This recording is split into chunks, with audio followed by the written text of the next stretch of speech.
तर तुम्हाला भगवंताची मग त्यावेळेस अशेष शेषाचा शब्द उच्चारला. भगवंत जेवत होते. जेवत गजेंद्राची आवाज आपल्या कानावर पडला आणि आपल्या गरुडाला सांगितलं, धाव, चाल, जेवढ्या वेगाने चालता येईल. पण गरुडाचा वेग कमी पडू लागला. भक्त संकटात होता आणि अशा वेळी सुदर्शन चक्राला आज्ञा दिली, जा आणि माझ्या भक्ताचं रक्षण कर.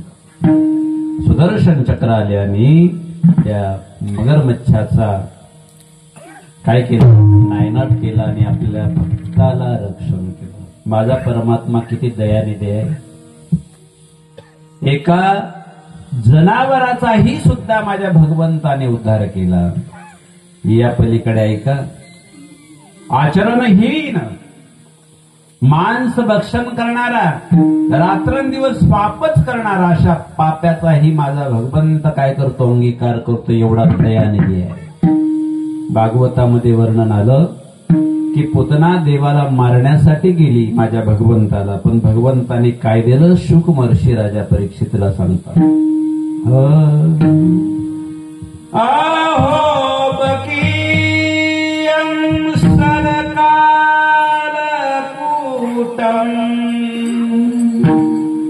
जिघांसया पायतयदसाधि लेभेगति धात्रिमुचितां ततोऽन्यं कं वादयानुं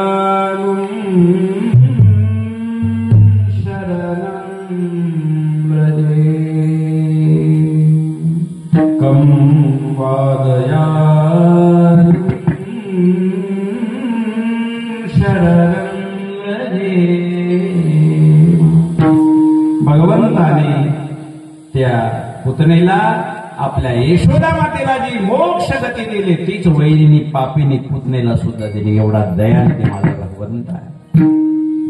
आणि मग तुम्ही जर मांस खात असाल तरी अडचण नाही, पण एकदा माळ घातले की मात्र त्याकडे जर तुम्ही पाहिलं नाही, अपिचेत सुदुराचारो भजन्ते मामन्य भाग साधुरेव मंतव्य. भगवंत म्हणता, अर्जुना, माझ्या दृष्टीत तो साधू मोठा आहे जो खातच नाही, त्याला माहित नाही, पण ज्याने खाऊन त्याचा त्याग केला तो सगळ्यात मोठा महात्मा. वाल्या कोळी 7 राजन भरून गेले होते. एक दिवस संत आले. संत कधी भाग्यानं मिळत असतात. एखाद्या अरण्यातल्या विहिरीमध्ये जर एखादा पडक्या विहिरीमध्ये, चारी बाजूनी झाकलेली विहीर, अंधारी विहीर, त्या विहिरीत जर एखादा माणूस जाऊन पडला, कसा पडेल? मुळी विकायला गेला, मुळी आणायला गेला, वाघ मागे लागला, मुळी सोडून जीव वाचवायला गेला, मागे पाहतो, पुढे पळतो आणि त्या विहिरीत जाऊन पडला. आता त्या विहिरीतून कोण काढल हो बाबा त्याला? कारण ती अंधारी विहीर आहे, जंगलातील विहीर आहे, तिथे जाईल कोण? पण भाग्यवशात अनंत जन्माच्या पुण्याने जर एखादा मनुष्य त्या विहिरीवर पोचला तरच त्या विहिरीतून तुम्हाला बाहेर काढू शकतो.